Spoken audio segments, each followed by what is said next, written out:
Hi, thanks everyone. Thanks to the organizers for the chance to talk. I'm Dr. Ben Johnson at Iowa State University and happy to talk today about using continental hydrothermal systems as a record of precipitation oxygen isotopes. So as I think most of us know, water isotopes are a really common paleoclimate proxy. And so just to illustrate that, shown here in the half of the slide is a schematic showing what happens to water in a cloud as it evaporates off the ocean, which has an oxygen isotope value of 0 per mil by definition.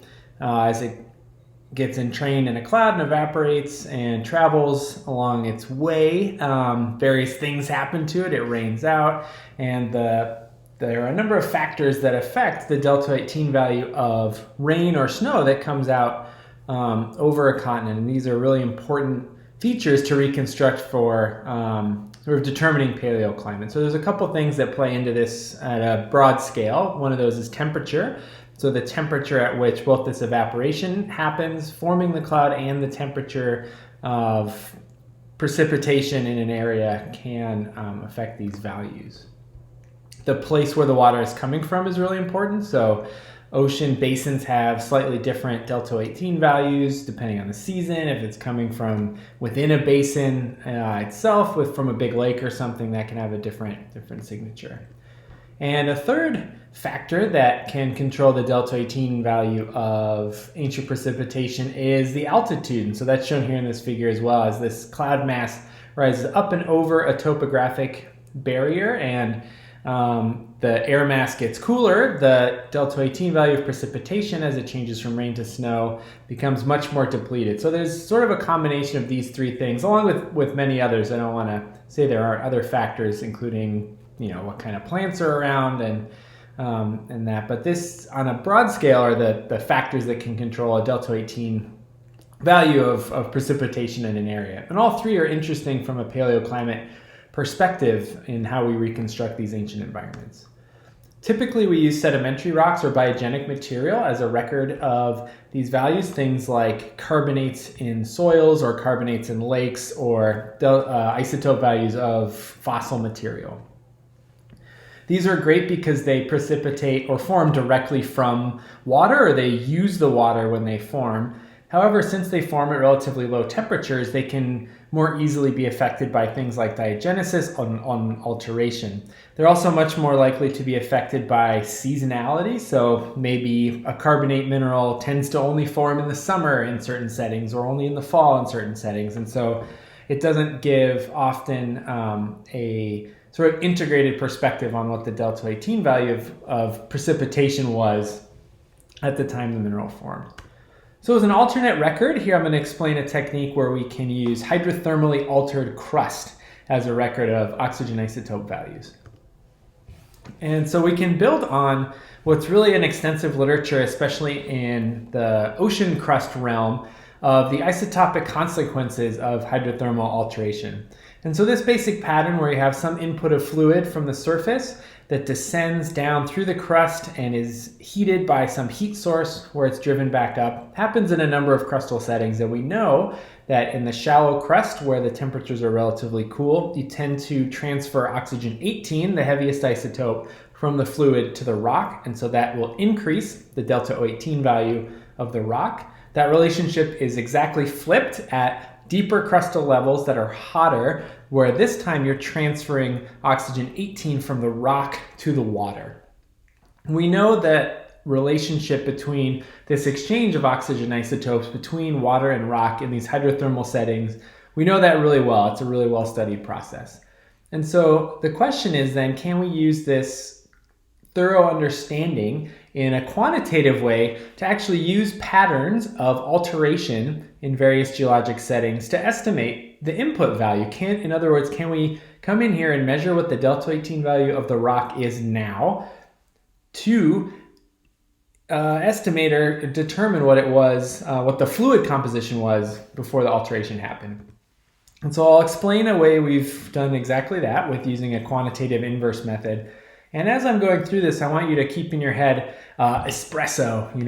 It's some time of day where you are. I don't know what time of day it is, but you'll probably need some coffee today. And this is actually a really nice analogy, these mocha pots here, where we have some coffee grounds. Think of this as our body of rock. The water gets heated up by the stove, and so here's our heat source that's driving this hot fluid through a solid, and it comes out the other side as coffee. So we're changing the composition both of the water, from water to coffee, and we're changing the composition of the grounds here. And so basically what this technique does is when we come along later and we measure the composition of the grounds after we made coffee, we apply this inverse technique to it to back out the original composition of the water. So this is a good analogy to kind of keep in mind.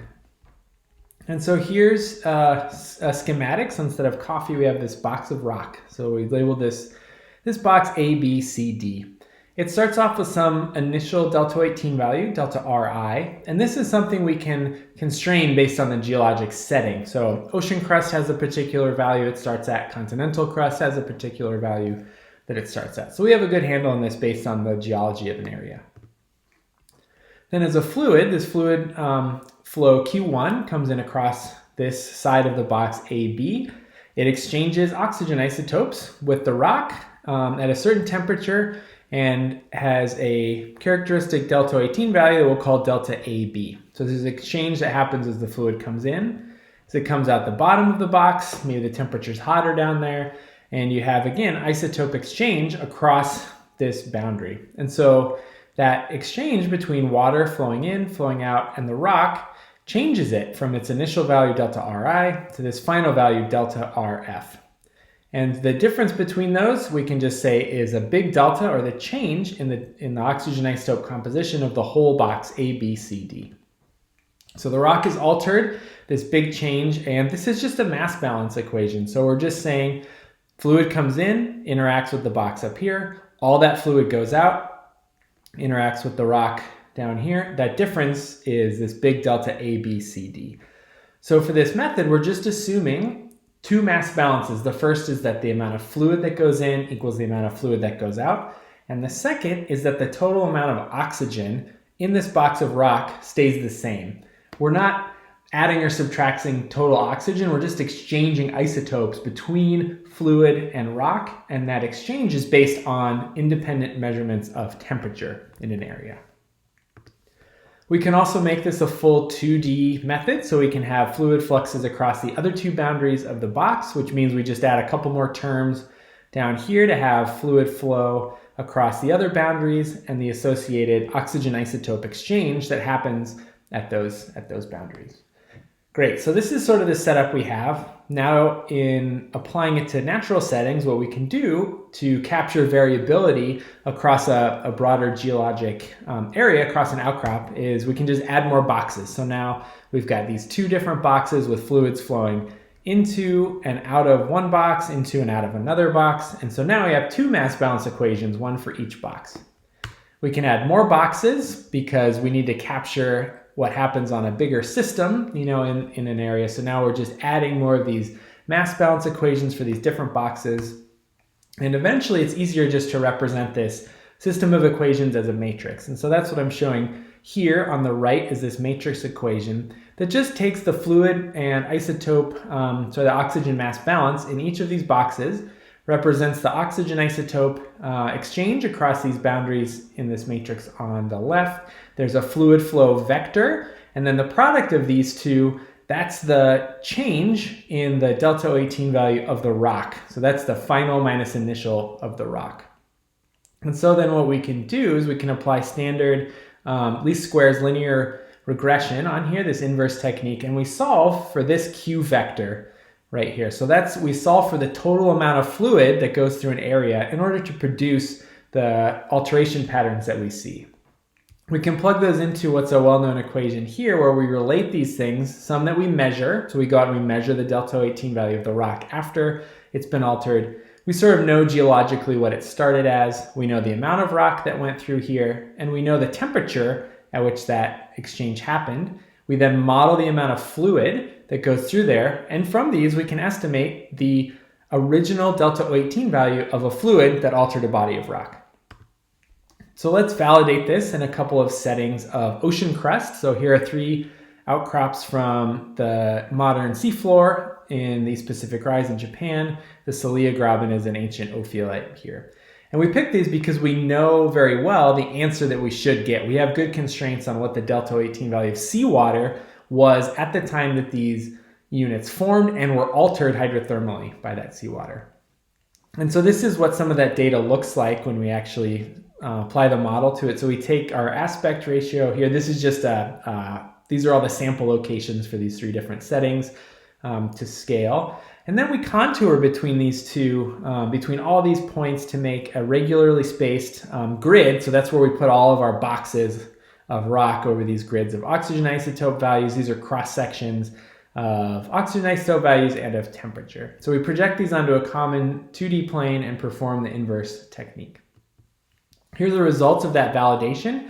So here's delta 018 of seawater over time from 0 to 90 million years ago.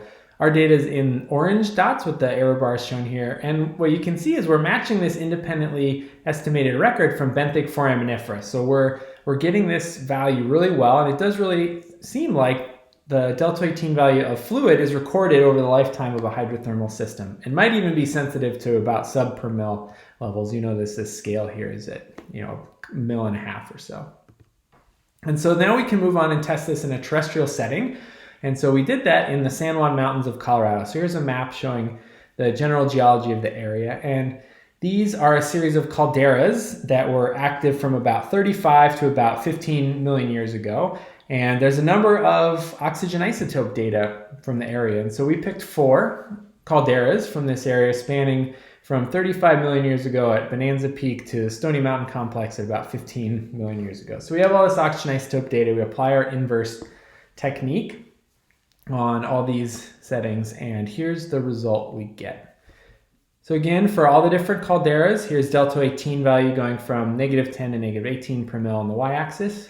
Today, here with modern precipitation on the left and 35 million years ago on the right. So a couple things you can see. The first is that there seems to be this oxygen isotope decrease, this delta 18 decrease between about 25 to 15 MA over this time period. And so there's about an 8 per mil shift. And calling back to that diagram in the first part of the talk, there's a few things that could cause this. Maybe the water had to travel further to get from its source to this location across this time period. So maybe it changed from coming from the Pacific to the Gulf of Mexico or back and forth. Maybe the basin and range extended significantly. Maybe the Sierra Nevada in California uplifted, so those clouds had to go up and over a whole set of mountains before even getting here.